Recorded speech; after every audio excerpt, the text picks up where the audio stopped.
I've ever had. I got a piece of advice a while back from a friend that said, imagine the people that you're around having a sign around their neck that said, "I want to feel appreciated."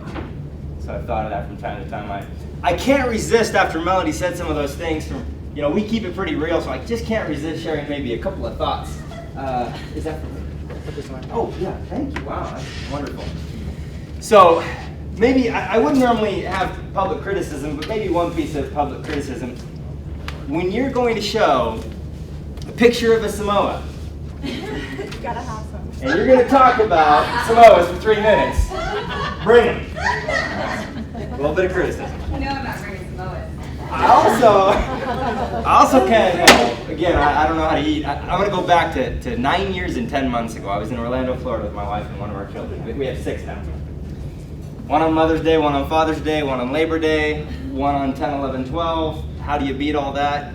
One on Super Bowl Sunday. But I had one at the time. I was in Orlando, and I had to fly to Dallas for 3 hours, fly back to Orlando, and then my wife and I would finish our vacation. When I was in Orlando, about 5 minutes before my time came to address a group of 60 people, I started to feel just a little sick in the stomach. I thought, well, good thing my talk's only about 30 minutes. So I got up there and I started about 3 minutes into this talk. They're all sitting there and I realized, this is worse than I thought it was. This could be bad. Dr. Marty Nalda out of Sarasota, Florida, she looks at me and she says, "Vince, you look green." And I thought, yeah. And about 10 seconds later, I realized I was not going to be keeping lunch down. And they're just staring at me, about twice as many people as you see here. And I ran out into the bathroom, and I just lost it. And my wife will tell you, the whole hotel will hear it when I throw up. Well, that next 3 or 4 hours, I sat in the hotel room. I rented a room, just went and laid down on the floor. I mustered up the strength to pick up the phone, call Melody, and say, "I don't know what happened, but what should I do?" And she said, "Well, stop eating so much food at Golden Corral." It looked like that happened. What do I do now that I'm sick? And I remember even then, almost 10 years ago, well, this, electrolytes, and just rattling off all these things. And so I finally got back to my wife then early the next morning. Went ahead and stayed the night there, left at 5 the next morning, and got feeling better. I really did. And I told my wife, well, yeah, it was fortunately only lasted about 6-7 hours. And well, what did you do? Well, I called Melody, and she told me to do this, and this, and it was like, all these things that I certainly wouldn't think of. And she said, "Well, why didn't you call me? Why didn't you, your wife?" And I said, "Well, because you would have said you just have a, low pain threshold. Just tough it out." So at least Melody tells me, we go, how do I get better? I want to talk about influence. Leadership is influence, nothing more, nothing less. Let's start by talking about the people in your lives. I want to make this participatory. I want you to think about someone in your life that if they were to call you and spend 30 seconds on the phone, they would have power over you to influence you to take some action, maybe against your own intuition. But because they have so much influence over you, you would do it. Now, why do they have the influence? Who is it? Share with me. Who comes to mind? Jeff, who do you have? Who has influence over you? I'd say my brother Todd. Okay. Why? I don't know. He's always had influence somehow since I was young. Somehow he's always been influenced. I don't know if he intimidates me. I don't know. Okay. He helped raise me. I don't really know. So it might be intimidation. Yeah. All right. I'm going to start with intimidation right here. Okay. Let's talk about intimidation. There are 5 levels of leadership. Now, there may be several layers of influence with your brother, but one of them is the position. In other words, I am in this person's upline. This is how we do things on my team, and therefore you do it or you're going to get blackballed. You're not going to be on the team. And it's a position of fear or a position of force. Now, there are 2 opposites in this realm of seeking to have people follow. See, the best leaders have people follow them, right? You've heard Jesus, "Come follow me." Now, you can take an amoeba and you can use a marker to push that amoeba along. Or you can use a sugar cube, and the amoeba doesn't have to be forced. So there is force and coercion, and there is persuasion and influence. Those are the two different ways that we can lead.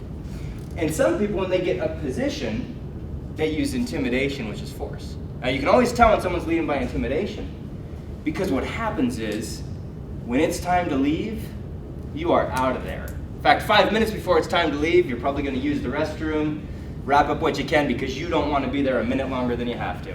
And you're just going to do what has to be done just to maintain that relationship. Sandra, talk about someone who's of influence in your life. My husband? Okay? Why? Respect. Okay. Love, respect. I'm going to hold off on expounding on that because that is the pinnacle. We talk about, as we deal with people that we lead, being liked and being respected. And usually the rule that you've heard is, it's more important to be respected than liked. You've probably heard that, right? The reality is,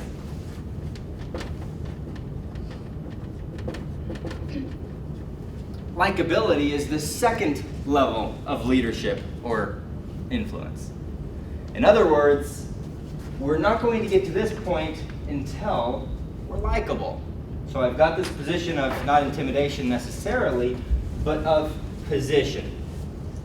Okay, sometimes with position, when I'm leading just by virtue of having or holding a position, being in someone's upline, I might use intimidation, but as I start to climb the ladder of influence and persuasion, I move to the next level, which is likability. People like me, they enjoy being around me.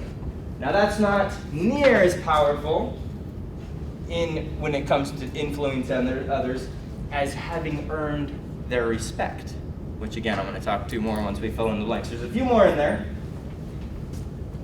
Think about some other people. Maybe people that were leaders that you worked for, your bosses, that you were around in other capacity. Who was it? Well, I would say good characteristic would be someone that lives by it and doesn't just talk it. Okay, so that is here in the respect. When we get to the pinnacle, they live it. They don't just talk about it, but they live it. Yeah. Church leaders, because they're really inspirational. Okay, so they inspire. I'm gonna fill in a blank here, and it's real close. And that is mentor. And then I'm gonna actually fill in the third blank. And that is productivity. So let's talk about levels 1, 2, 3, 4, and 5. So once we've become likable, they enjoy being around me. If we were going to go to dinner after the meeting, they would want to go. That's not enough to get somebody to follow me to the deepest abyss, to do things that I might be well outside my comfort zone. But we move up into, I see that person in my upline, now that's you, right? I see that person is productive. They get results, they sign people up, the people that they sign up are effective. They get people out when they hold a meeting, people show up. They're having events, they are productive. Their personal level of production is high. Now, let me point out, I'm going to draw an X and a Y axis here. Now I know that's not real big, but can you see it okay? Okay. Think of the X-axis as your work level. How many hours you're willing to expend working. And let's just imagine, to take a mental shortcut, that every level of production that we can fill up on this chart is equivalent to $10,000 of oil sales in a month. And then on a scale of 1 to 10, you are working hard. You're out on a Saturday, you're working, you're calling people, and you are at a 9 out of 10. Yeah, you could probably work a little bit harder. I mean, you don't get up at 6 in the morning, but you get up at 7:30, you stop at 6, you could eat during dinner, but you're working pretty hard. That is 9 units of production. Now that means $90,000 is coming in as a result of you working extremely hard, at let's say 90% of capacity. The reason we talk about influence when it comes to the type of business that you're in is the level of production goes up exponentially. You see, because the y-axis is influence, your ability to influence others. Watch what happens. Most people naturally, their natural talents, natural proclivity is to just do their work, to just put their head down and be productive themselves, not to be stewards and mentors over others. Well, what happens when you become a mentor and have power to attract others? Then let's just say we can get to an 8 on the leadership on the y-axis and we maintain the 9. Or let's actually say that we decide we want to work 10% less. But I'm working smarter, so I'm going to become a leader. I'm going to build a pipeline. You can't build a pipeline unless you're a leader because you need people helping you. I've now added all these units of production. And now I have 8 units of production times 8 units of production. That's 64. Now that's 640,000 instead of the 90,000 I was working. I'm working 10% less. But my efforts are 800% more powerful. See that? And that's the power of leadership. That's what happens when we take the characteristics of influence and persuasion and invest them and integrate them into your business, into the people that are around you that depend on you. So let's talk about how we then get to, from this level here up to this 8, 9, 10 level in leadership. Well, we have the position. As soon as we sign somebody up, they're under us. Of course, we can work on likability, being more kind, paying compliments, paying attention to others. As Stephen Covey says, one of my favorites, seeking first to understand and be understood. All these things that we can do to be likable. Certainly productivity. As we are effective with our own efforts, it is far more likely for me to convince 20 builders on my team, this is how you can run a successful medicine cabinet makeover. This is how you can run a successful event for this. This is how you can sign this type of client up, and this is how you can approach your warm market. So they see this productivity and say, I want to follow that person because they do it. They know how to do it. It's very difficult to follow somebody who is not doing it themselves. Now why? Why is that? Why am I not going to want to follow somebody who's not successful in that realm themselves? Why? You wouldn't become successful. Because you wouldn't become successful. You see, you're not going to be a 3 on this chart and attract a 6. Melody's not going to attract Dr. Axe unless she brings it. Unless she's a 9 or a 10 here, she's not going to attract a Dr. Axe. Or some of the other leaders that I happen to have known for a long, long time. So as we say, boy, I want to attract some builders. I want some leaders on my team. Well, step 1, I'm going to increase my ability to influence others. That's leadership. Nothing more, nothing less. Okay, I'm productive. I am actively signing people up. I have learned to master some of these skills that are rudimentary in this business. Now, we move to a point that I believe is the biggest step. As I look at day to day, when I'm consulting my clients, the step that is probably the least inborn in us, the skill that needs to most be nurtured and practiced and refined proactively, that takes a great deal of emotional intelligence, of emotional fortitude, of a lot of resilience, is mentoring those around us. See, now think about the leaders. Think about the people that have really been able to influence you. In my life, I think of Carl Pope and Joe Leckie. Now why? Because those two people brought me along and they showed me how to do it. They were highly productive. I loved being around them. But I watched them in the realm of leadership and saw that when they put their hand to something, they got incredible results. And I said, that's exactly what I want to do. But what's more is they didn't just show me, they then said, now I'm going to show you, and I want to watch you do it. Here's what you do, A, B, C, and D. And you just saw me do it, and so they performed, they demonstrated it, and then they allow me to do it and say, well, that's good. A couple of things that I want you to improve on. A couple of things that you did fantastic. Make sure this is a strength for you. You were born with this ability to do this. These are some things that I think are going to help you tremendously. And then I try it again and they say, oh, so much better. Didn't that feel great? And I started to realize that they were refining my skills in certain areas. And I would follow Carl Pope and Joe Leckie to the deepest abyss. I would follow them anywhere. Now they've mentored me. I feel like I can do it. You had mentioned they live it. The people that have the most influence in our lives, and if you want to have influence over the lives of others, then you are living the very things that you're teaching. Now, I wish it were just that simple. That's actually the easier realm or the easier dimension when it comes to respect. But there are also some fundamental people skills which without, if these don't exist, even if we are living them, we don't have the transparency for people to see it. Okay?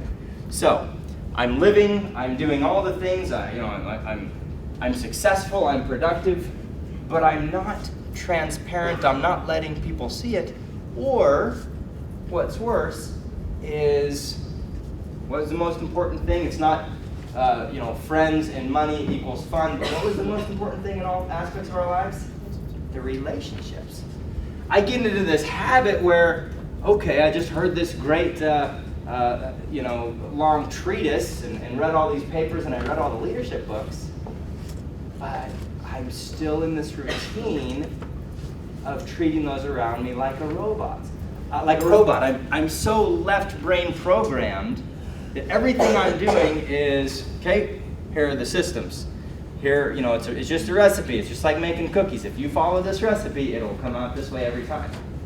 And then we don't have the emotional intelligence to have social awareness to say, how did the person that I'm trying to mentor perceive my instructions? I went to the eye doctor 2 days ago. It's always funny when you come into a store with 6 kids because they always say the same thing. Everywhere I go, they say, oh, I don't know how you do it. I have 2 kids and they drive me crazy. And I have clients that I consult have 6 employees and they say I have 6 employees and it drives me, I can't do it. And sometimes I can't refrain from saying, well, I have about 107 employees right now. In 2 months, I'll have 180 employees on my payroll. And it can be done, I assure you. It's not insane, it's not chaos, except for at bedtime for 20 minutes. But aside from that, it can be done. It's influence. But there was a remarkable study done. I think it came out of Franklin Covey camp, of the highly, highly successful people. Not the successful people that are in the top 1%, but I'm talking the outliers that are not 3 or 4 times higher in income and production and influence, but 50 or 100 or 200 times higher. This gets back to this law here, is you take an employee at Costco. Costco is actually the one example that doesn't work. You take almost any other employee, any other company. I'm going to go back to Costco in a minute, and I'll tell you why it doesn't work. Almost any company, ExxonMobil, McDonald's, Pfizer, you just name a big Fortune 500 company, and your store manager is going to make 80, 100 grand a year. Well, how much does the CEO make? Millions upon millions upon millions, right? Now, Costco came to mind because they're the one company where the CEO says, I just can't imagine that disparity. And so the CEO of Costco chooses to make $300,000 a year when he's actually the market would pay him probably 10 or 20 million a year. But why is it then that the store manager at Walmart making $80,000 a year and his CEO makes 100 times that amount of money, if not 300 or 400 times that amount of money? And it's this law here. It's the store manager somewhere in this realm and the CEO somewhere in this realm. And the idea is that those that are extremely successful, highly successful in their careers, have a high level of social awareness and a high level of self-awareness. How many of you here have taken the DISC profile, personality profile? I love looking at those. If you haven't done that, I would do that. But the idea is, when you look, because obviously getting from here to here starts by introspection. It starts with meditating and understanding really, who am I, what am I capable of doing, how will I do that? Creating that vision spiritually before it's actually created in the physical world. I don't know of anything that really is created physically before it's created spiritually, or in our minds, you might even say. Well, having a high level of social awareness, meaning I realize how the people around me are perceiving the business. I realize that they perceive it this way. They perceive that this is an opportunity, but these are the things that they have come over 30 or 40 or 50 or 70 years. These are the things that they have come to accept about the laws of the universe, some of which are not true. But gravity exists whether or not you believe it's true. You step off a building, it exists. So there are these certain laws of reciprocation and laws of attraction and all these other laws that exist, whether or not we're aware of them. As we increase in awareness of how others perceive false perceptions and so forth, it's very difficult to then start to work with them, to mentor them, to earn their trust to where they realize my leader understands me. They understand where I'm coming from. They get it. They know what I'm talking about. When I say, my husband doesn't want me doing those classes in my house, they get it. They know why. They understand the chemistry. I'm afraid to call these doctors because I've always come to them in this position, and so I'm afraid that they're going to think of me this way. And then the leader is able to, big word, empathize. Now, let's talk about empathize for a minute. My last name, Covino. Co means with, vino means wine. So, I told my wife she was going to marry Vince with wine. She wanted to keep her last name. She wanted me to be Vince Whiting. Let's talk about the etymology of compassion. It's very closely tied to empathy. You see, you look at Hitler and George Washington, and if they had taken DISC profiles, I'm convinced that they would have looked the same. High D, high red personality like Melody. The difference between Hitler and Washington, and you guys may be saying, yeah, she's more like Hitler than Washington, one or the other, I don't know. I maintain that she's more like Washington. Let me explain the difference between the two. You see, George Washington had a different set of values. Do you think Hitler ever knelt down in a battle where his soldiers were killed and prayed to the Almighty God on behalf of his soldiers? No. Washington had compassion. He knew that these people had families. He knew they loved freedom. He knew that they were after the spirit of liberty. They were willing to die for the country. So that's why we declared our independence, that feeling, that spirit that they had.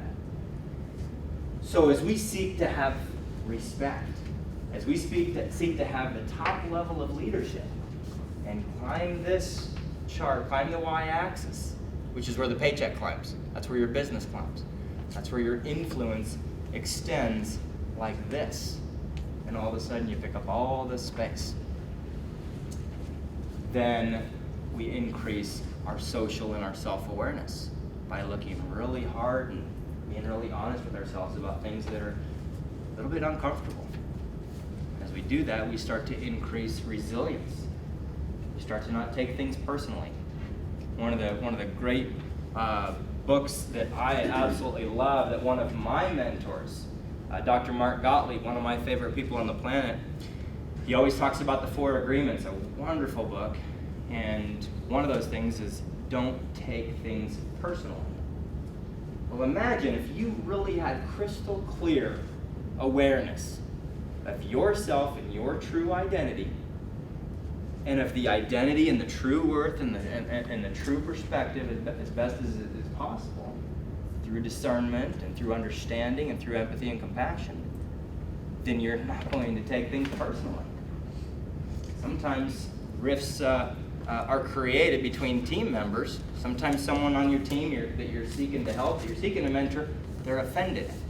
Sometimes you might become offended. Well, generally, in my experience, the best way to remove that feeling of this rift, this being offended, is remove the ability to be offendable. In other words, the ability to recognize, increasing your ability to say, you know what, I'm not going to take that personally. I understand where she's coming from, and well, you know what, I actually probably said that in a way, and I probably could have said that differently. So again, we go back to Stephen Covey, seek first to understand. What's the name of that book? Well, I just jumped around from a few books, but the book about not taking things personally, it was one of the 4 agreements that he has, and it's called The 4 Agreements. Clever name. It was written by Michael Ruiz. That's right. Yep, Michael Ruiz. And really, I've listened to it on audio and I've read it. Just a wonderful book. Thank you for that. The world should live by that. That's right. Yeah, well, and one of the others, be impeccable in your word. Always do your best. Don't take anything personally. So, as we think about you as a leader expanding in your influence, most important thing to remember, your downline are not robots. They are people with their own life experiences. And you have the ability to do what that eye doctor who has one child that she can't handle, and her assistant, who both of them said the same thing. I went to the doctor, 6, I don't know how you do it. I got 1, I can't handle it. And the other one, 2 kids, she set me up with my glasses. She said, 2 kids, I can't handle it. I hear that every day, everywhere I go. My wife and I just laugh and say, it's luck of the draw, I guess, because we do all right with the 6. One of the benefits of beating your kids, I guess. But you have the ability as a leader to take glasses, go to your people on your team and put those glasses on them. And they see the world in an entirely different way. See, that doctor 2 days ago, she put went through all the lenses. Was 1 better or 2 better, too? And I would go back and forth, and after about 20 minutes of that, she said, here's with glasses, here's without.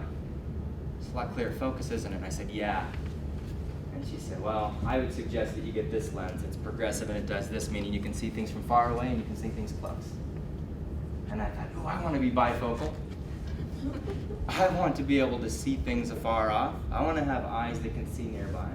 I want to be able to focus on my family, my needs, my own personal needs. I want to be able to focus on the needs of those around me. I want to be able to see inside the people around me on my team. I want to be able to see them for who they are, build them up. I want to be able to understand them so I can have compassion on them, so that I can empathize with them. Now when I have that, I can help them. Thanks.